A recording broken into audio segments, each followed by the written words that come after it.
Everyone, last video में हमने जो है क्लास 11 स्टार्ट की थी और उसका हमने कौन सा चैप्टर देखा था? सेट्स चैप्टर देखा था। अब आज हम उसी चैप्टर को कंटिन्यू करते हैं और आज हम देखेंगे किसके बारे में? सबसेट्स के बारे में। ये सबसेट्स क्या होते हैं? सबसे पहले हमने एक सेट कंसीडर कर लिया जिसको हमने क्या नाम दिया?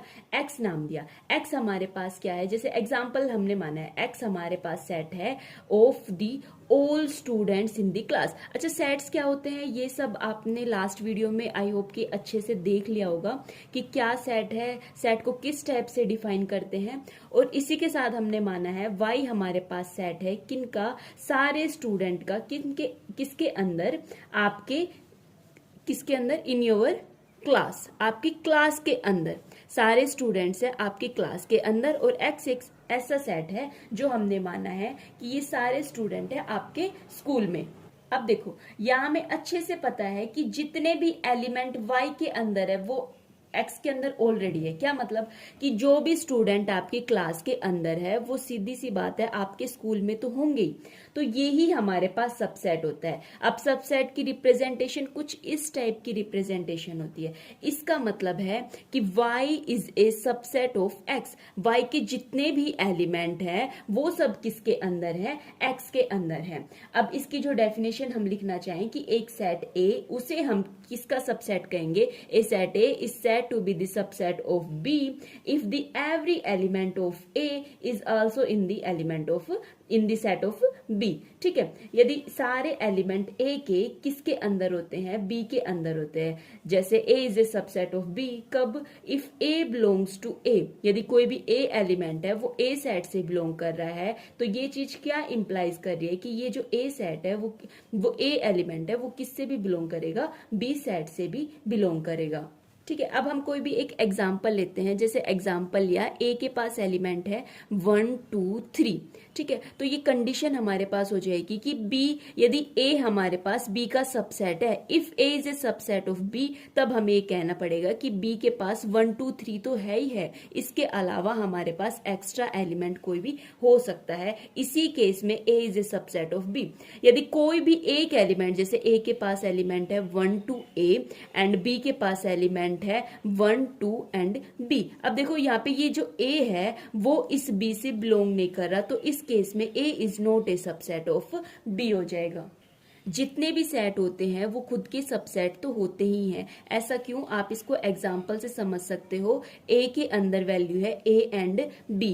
क्या ए जो है ए का सबसेट है? ए के सारे एलिमेंट ए के अंदर है तो ए जो है किसका सबसेट होता है? ए का ही सबसेट होता है। इसी टाइप से मैं कह सकती हूँ कि जो सेट ऑफ रैशनल नंबर होते हैं वो रियल नंबर के सबसेट होते हैं। सेम इसी टाइप से सेट ऑफ नेचुरल नंबर भी रियल नंबर के क्या होते हैं? सबसेट होते हैं। ठीक है, अब इसके अलावा हमारे पास क्या है? अब हमने मान लिया है कि ए और बी हमारे पास। अब हम एक देखते हैं कि प्रॉपर क्या है, प्रॉपर सबसेट हमारे पास क्या होता है। मान लिया हमने ए और बी दो कुछ इस टाइप के सेट है। ए जो है ये सबसेट है बी का, लेकिन जो ए है वो नॉट इक्वल टू बी है। क्या मतलब हुआ? जैसे ए और बी ये दोनों आपस में क्या है? सबसेट तो है, लेकिन ए जो है वो बी के इक्वल नहीं है। A is not equal to B, इसका मतलब हुआ A is a proper subset of B. अब एक हमारे पास टर्म आती है जिसको हम बोलते हैं सिंगलटन सेट। अब ये सिंगलटन सेट क्या होता है? यदि ए कोई भी एक सेट है वो अपने पास सिर्फ एक ही एलिमेंट रख रहा है, सिंगल एलिमेंट रख रहा है, तो उसे हम क्या कहेंगे? सिंगलटन सेट कहेंगे। अब जो एक इंपॉर्टेंट रिजल्ट है हमारे पास क्या आता है कि जो सेट ऑफ नेचुरल नंबर है वो किसका सबसेट है? Set of integer. अब सेट ऑफ इंटीजर किसका सबसेट है? Set of rational number. Same इसी टाइप से जो सेट ऑफ रैशनल नंबर है वो सबसेट है सेट ऑफ रियल नंबर के। ठीक है, अब हम जानते हैं इंटरवल्स के बारे में। इंटरवल्स हमारे पास क्या होते हैं? जैसे रियल लाइन के रियल नंबर पे क्या है? हमारी रिप्रेजेंटेशन है। बिल्कुल एकदम बेसिक एग्जांपल से देख लेते हैं। जैसे ये हमारी कोई भी एक रियल नंबर लाइन है, इसमें हमारा ए और बी पॉइंट इस टाइप से, यदि वो इंक्लूडेड नहीं है तो इनका इंटरवल हम किस टाइप से लिखते हैं? ए बी, इस टाइप से लिखते हैं। दूसरा हमारे पास रियल नंबर लाइन पे ए भी इंक्लूडेड है और बी भी हमारे पास क्या है, इंक्लूडेड है। तो इसको हम नंबर लाइन पे किस टाइप से, मतलब इसका इंटरवल हमारे पास क्या हो जाएगा, ए क्लोज इंटरवल क्या हो जाएगा, बी क्लोज हो जाएगा। अब थर्ड आता है हमारे पास नंबर लाइन पे, ए तो हमारे पास इंक्लूडेड है लेकिन बी हमारे पास इंक्लूडेड नहीं है, तो इसका इंटरवल हम किस हिसाब से लिखेंगे, ए क्लोज एंड बी हमारे पास क्या हो जाएगा, ओपन हो जाएगा। सेम इसी टाइप से एक लास्ट है हमारे पास कि ए हमारे पास क्या है, ओपन है और बी हमारे पास क्या है, क्लोज है। इसका मतलब ए जो है वो इंक्लूडेड नहीं है और जो बी पॉइंट है वो हमारे पास क्या है, इंक्लूडेड है। तो यही नंबर की क्या होती है, रिप्रेजेंटेशन होती है। अब आगे हम देखते हैं कि वेन डायग्राम क्या होते हैं। अब ये वेन डायग्राम क्या होते हैं, पहले इनके बारे में जानते हैं कि जितने भी ज्यादातर जो रिलेशनशिप होते हैं किसके बीच में, सेट के बीच में, उन्हें हम जो है एक डायग्राम की हेल्प से रिप्रेजेंट कर सकते हैं। उन्हीं डायग्राम को हम क्या कहते हैं, वेन डायग्राम कहते हैं। इन डायग्राम के अंदर हमारे पास क्या होता है, रेक्टेंगल होता है और क्या होती है, क्लोज कर्व, जिसे यूजुअली हम क्या मतलब लेके चलते हैं, सर्कल्स लेके चलते हैं। जो यूनिवर्सल सेट है उसे यूजुअली हम रेक्टेंगल से रिप्रेजेंट करते हैं और जितने भी सबसेट है उन्हें हम सर्कल से रिप्रेजेंट करते हैं। ठीक है, एक एग्जांपल देख लेते हैं। जैसे मान लिया यूनिवर्सल सेट हमारे पास ये सेट है, ठीक है। अब इसके अंदर हमें एक सबसेट लेना है ए और दूसरा हमारे पास हो गया है क्या, बी। तो ये यूनिवर्सल सेट के अंदर हमारे पास दो सेट हो गए ए और बी। यदि इनका इंटरसेक्शन शो कर, ओके, पहले हम ये देखते हैं कि यूनियन क्या है और दूसरा वर्ड है हमारे पास इंटरसेक्शन क्या है। यूनियन एंड इंटरसेक्शन के बारे में हम जानते हैं, ये दोनों मोस्ट इंपोर्टेंट टर्म है। अब जैसे कोई भी एक दो सेट हमने ले लिए, मान लेते हैं ए और बी हमारे पास कोई भी दो सेट है, तो यूनियन का मतलब है ए यूनियन, ये इसकी रिप्रेजेंटेशन है ए यूनियन बी। दूसरा वर्ड है हमारे पास इंटरसेक्शन, तो इंटरसेक्शन को ए इंटरसेक्शन बी, इस टाइप से रिप्रेजेंट करते हैं। इन्हें हम एग्जांपल से समझेंगे, बहुत अच्छे से समझ में आ जाएगा। एग्जांपल हमने लिया, कोई भी ए सेट है जिसके अंदर एलिमेंट हमारे पास 1 2 3 है और बी कोई भी एक सेट है जिसके अंदर एलिमेंट हमारे पास ए एंड बी है। अब हमें निकालना है इनका यूनियन। यूनियन कहता है कि हमारे पास ए के भी सारे एलिमेंट और बी के भी सारे एलिमेंट जो है इंक्लूड हो जाएंगे, वो हमारे पास क्या हो जाएगा, यूनियन ऑफ टू सेट। ठीक है, लेकिन इंटरसेक्शन कहता है, चलो इसके अंदर एक एलिमेंट 1 और ले लेते हैं, 1 ए और बी। इंटरसेक्शन कहता है कि इन दोनों के पास जो भी कॉमन है, जैसे इसके पास भी 1 है, इसके पास भी 1 है, तो इंटरसेक्शन आपके पास 1 आ जाएगा। लेकिन यूनियन में ए के भी सारे एलिमेंट आ जाते हैं, बी के भी सारे एलिमेंट आ जाते हैं। इंटरसेक्शन में जो इन दोनों के बीच में कॉमन एलिमेंट है वो हमारे पास आता है। अब यूनियन एंड इंटरसेक्शन का हम वेन डायग्राम देखते हैं। सबसे पहले हमने जो है एक यूनिवर्सल सेट बनाया। यूनिवर्सल सेट के अंदर दो हमारे पास सेट कौन से हो गए, ए और बी। ठीक है, ए और बी इसके जो है यूनिवर्सल सेट के सबसेट ही होते हैं। यूनिवर्सल सेट एक टाइप से आप ये मान सकते हो कि एकदम क्या है, इनका बिल्कुल हेड होता है कि यूनिवर्सल सेट से ही हमारे पास ये सारे छोटे छोटे सेट जिनको हम सबसेट बोलते हैं वो आते हैं। ठीक है, अब यूनियन के अंदर ए भी सारा इंक्लूडेड होता है, बी भी सारा इंक्लूडेड होता है। तो ये पूरा शेडेड पार्ट हमारे पास जो है किसका वेन डायग्राम हो जाएगा, ए यूनियन बी का हो जाएगा। सेम इसी टाइप से यदि आपको इंटरसेक्शन का बताना है तो ए और बी में जो आपके पास कॉमन पार्ट है ये आपका क्या हो जाएगा, ए इंटरसेक्शन बी। क्योंकि ए इंटरसेक्शन बी कहता है जो ए के पास भी है, जो बी के पास भी है, वो ही ए इंटरसेक्शन बी रखेगा। लेकिन यूनियन में ए के सारे एलिमेंट, बी के सारे एलिमेंट वो ए यूनियन बी हो जाएंगे। कुछ इंपोर्टेंट लॉ होते हैं, अब उनके बारे में देखते हैं। सबसे पहला आपके पास कौन सा होता है, कम्यूटेटिव लॉ होता है। कम्यूटेटिव लॉ किसके केस में, यूनियन के केस में कहता है ए यूनियन बी वो आपका किसके इक्वल होता है, बी यूनियन ए के इक्वल होता है। ये ऐसे हवा में ही नहीं है, ये रियल में भी ट्रू है। चाहे आप ए यूनियन बी निकाल लो यही वैल्यू आएगी, चाहे आप बी यूनियन ए निकाल लो उसके अंदर भी आपकी यही वैल्यू आएगी। दोनों आपके पास क्या रहेंगे, इक्वल रहेंगे। ठीक है, इसके बाद जो है हमारे पास दूसरा लॉ आता है एसोसिएटिव लॉ। एसोसिएटिव लॉ आपके पास कहता है A union B union C वो किसके इक्वल हो जाएगा, A union B union C के इक्वल हो जाएगा। जैसे हम एडिशन के केस में और पहले पढ़ के आए थे ना, ए प्लस बी प्लस सी वो किसके इक्वल होता है, ए प्लस बी प्लस सी के इक्वल होता है। तो सेम इसी टाइप से अब यहाँ पे हम यूनियन इंटरसेक्शन देख रहे हैं। ठीक है, तो हम उस हिसाब से ये एसोसिएटिव लॉ देखते हैं। ये भी आप सेम एग्जाम्पल लेके देख सकते हो, ए बी और सी तीन सेट लेके चलना। सबसे पहले ए यूनियन बी फाइंड करना, ठीक है, फिर उसका जो यूनियन आता है उसको सी के साथ करना। चलो ठीक है, हम एक एग्जाम्पल ले ही लेते हैं। एक एग्जाम्पल लिया हमने, ए की वैल्यू हमने ले ली है 1 and 2, बी के अंदर एलिमेंट ले लिए है 2 and a, और सी के अंदर हमारे पास एलिमेंट हो गए a and b। सबसे पहले हमने निकाला है a union b। a union b में a के भी सारे एलिमेंट आएंगे, b के भी सारे एलिमेंट आएंगे, तो हम लिखेंगे 1 2 and a। जो एलिमेंट सेम सेम है, रिपीट हो रहे हैं, उन्हें हम सिंगल टाइम लिखेंगे। अब इसके बाद हमें क्या फाइंड करना है, लेफ्ट हैंड साइड के अकॉर्डिंग a यूनियन b का यूनियन किसके साथ, c के साथ। a यूनियन b आपके पास ये है, इसका यूनियन आपको किसके साथ लेना है, c के साथ लेना है। तो अब देखिए इस सेट में और इस सेट के सारे एलिमेंट लिखने हैं, तो 1 2 ए एंड आपके पास क्या हो जाएगा, बी हो जाएगा। ये आपकी हो गई है लेफ्ट हैंड साइड। सेम इसी टाइप से राइट हैंड साइड के अकॉर्डिंग सबसे पहले आपको फाइंड करना है B union C. B union C आपके पास क्या कहता है, ये आपके पास बी सेट है, ये आपके पास सी सेट है, इसके भी सारे एलिमेंट लो, इसके भी सारे एलिमेंट लो, तो ये हो जाएगा 2a एंड b। अब राइट हैंड साइड कहती है ए का यूनियन किसके साथ फाइंड करना है, हमें बी यूनियन सी के साथ फाइंड करना है। ए का यूनियन बी यूनियन सी के साथ हमें फाइंड करना है, तो इसके पास है कौन से एलिमेंट, 1 और 2। अब 2 हम एक बार लिख चुके हैं, तो बचे हुए एलिमेंट कौन से हैं, ए एंड बी। अब देखिए जरा, क्या left hand side right hand side के इक्वल है, हाँ जी बिल्कुल left hand side right hand side के इक्वल है। तो ये जो एसोसिएटिव लॉ है इस केस में आपका क्या हो गया है, होल्ड हो गया है, ठीक है। इसके बाद एक हमारे पास थर्ड लॉ आता है। थर्ड लॉ हमारे पास कौन सा है, law of identity element. Phi जो है हमारे पास आइडेंटिटी यूनियन का होता है। क्या मतलब हुआ, ए का यूनियन यदि आप फाई के साथ लेते हो तो आपके पास ए ही सेट आता है। अच्छा देखिए, कल ही हमने देखा था फाई का मतलब क्या होता है, एम्पिटी। एम्पिटी मतलब इसके पास कुछ भी नहीं है। जब ए का यूनियन किसी खाली के साथ लेंगे तो इसके पास तो कुछ है ही नहीं, तो ओनली आपके पास क्या आ जाएगा, ए ही आ जाएगा। इसके बाद फोर्थ लॉ हमारे पास होता है आइडम्पोटेंट लॉ। आइडम्पोटेंट लॉ कहता है कि ए का यूनियन यदि आप ए के साथ ही लेते हो तो आपके पास ए ही आ जाएगा, ठीक है। ये भी जो है आप एग्जांपल की हेल्प से देख सकते हो। ए जो सेट हमने लिया, ए के अंदर हमने एलिमेंट लिए 1 and 2।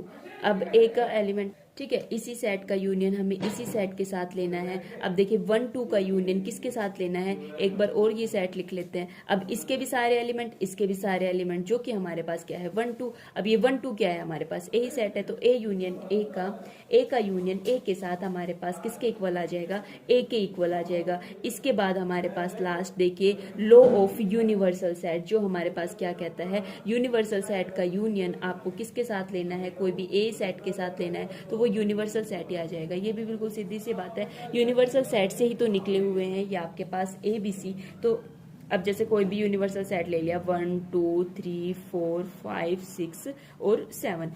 अब ए सेट जो है वो यूनिवर्सल सेट से ही तो है। ए सेट आपने मान लिया कि आपके पास क्या है 1 2। अब इन दोनों का आप जब यूनियन लेंगे, यूनियन क्या कहता है, इसके भी सारे एलिमेंट, इसके भी सारे एलिमेंट, तो वो किसके इक्वल हो जाएगा, यूनिवर्सल सेट के इक्वल हो जाएगा।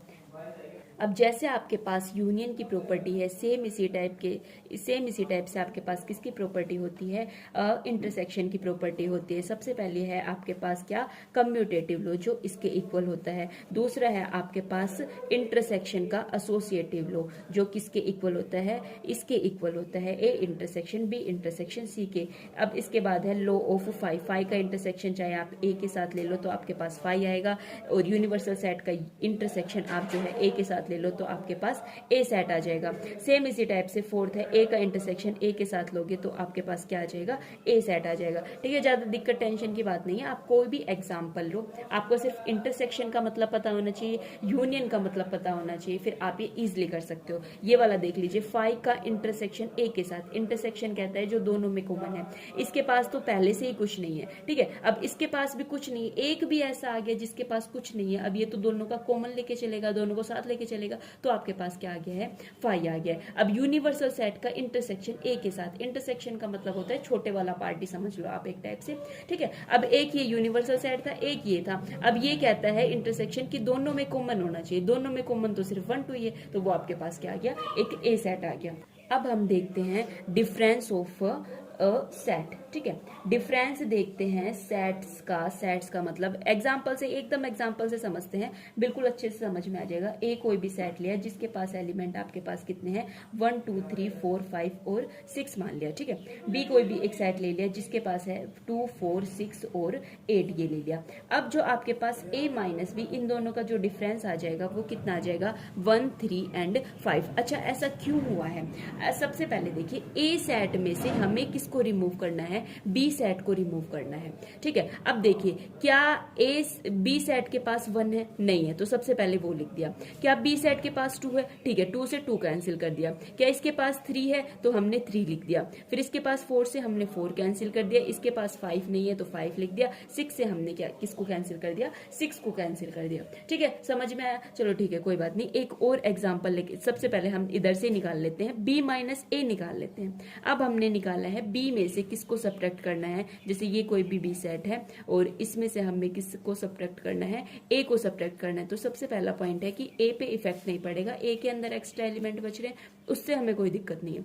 लेकिन अब देखिए 2 से ये 2 कैंसिल तो ये नहीं आएगा, 4 से ये 4 कैंसिल तो ये नहीं आएगा, 6 से ये 6 कैंसिल। लेकिन देखो इसके पास 8 है लेकिन इसके पास 8 नहीं है, तो हमारे पास क्या आ जाएगा 8 आ जाएगा। तो आप यहाँ से एक बात बताइए, क्या आपका a माइनस बी है वो क्या b माइनस ए के इक्वल आया है? a माइनस बी की वैल्यू ये आई है, b माइनस ए की वैल्यू आपके पास ये आई है, तो ये दोनों हमारे पास क्या है, नॉट इक्वल है। एक लास्ट टर्म समझते हैं जो है हमारे पास complement of A set. Complement है किसी भी सेट का जिसको हम किस टाइप से, जैसे ए कोई भी सेट है उसका कॉम्प्लीमेंट हम ए के ऊपर डैश लगा के इस टाइप से रिप्रेजेंट करते हैं। इसके लिए भी हम एग्जांपल लेते हैं। सबसे पहले हमने यूनिवर्सल सेट ले लिया, उसके अंदर आपके पास एलिमेंट है 1 2 3 4 एंड 5। ठीक है, अब ए कोई भी एक सेट ले लिया, ए सेट जो है यूनिवर्सल सेट में से ही आता है। अब ए कॉम्प्लीमेंट जो है वो हमारे पास कहता है जो ए के पास है उसको छोड़ के मैं यूनिवर्सल सेट के सारे ही एलिमेंट जो है अपने पास रख लूंगा।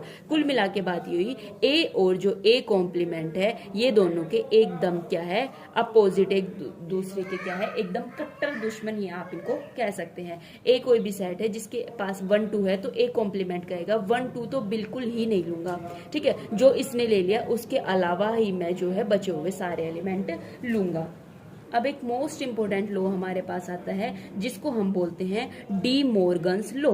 डी मॉर्गन्स लॉ इसके कॉम्प्लीमेंट पे और ये सेट पे ही रिलेटेड होता है, जो कहता है ए यूनियन बी का कॉम्प्लीमेंट किसके इक्वल हो जाएगा, ए कॉम्प्लीमेंट इंटरसेक्शन ऑफ किसके हो जाएगा, बी कॉम्प्लीमेंट के इक्वल हो जाएगा। देखिए यूनियन क्या होता है आपको पता है, इंटरसेक्शन क्या होता है आपको पता है, कॉम्प्लीमेंट ऑफ सेट क्या होता है वो भी आपको पता है। ठीक है, लेकिन अब इसको प्रूव करने के लिए हम एग्जाम्पल की हेल्प से प्रूव कर लेते हैं। ए कोई भी हमने सेट लिया जो हमने मान लिया 1 2 एंड 3। ठीक है, बी कोई भी एक सेट लिया जो हमने मान लिया 2 एंड 4।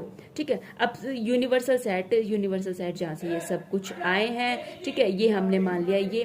अब ए कॉम्प्लीमेंट की वैल्यू जब हमने फाइंड की तो कहेगा ए को छोड़ के मैं और सब रख लूंगा, तो ए कॉम्प्लीमेंट की वैल्यू ये आ गई।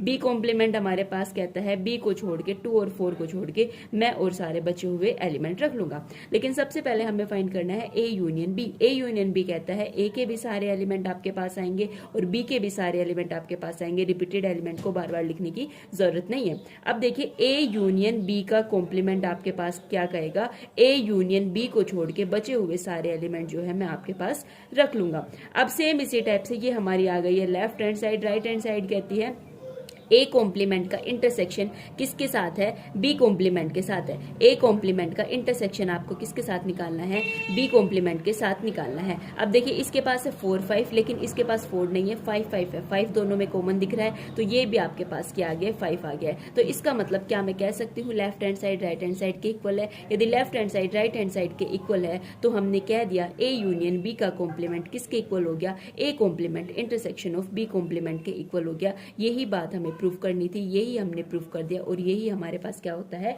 डी मॉर्गन्स लॉ होता है। ठीक है, तो इसी के साथ हमारा फर्स्ट चैप्टर बिल्कुल स्पीड से एकदम खत्म हो चुका है और आपको कोई भी डाउट हो तो आप बता सकते हैं। बाय।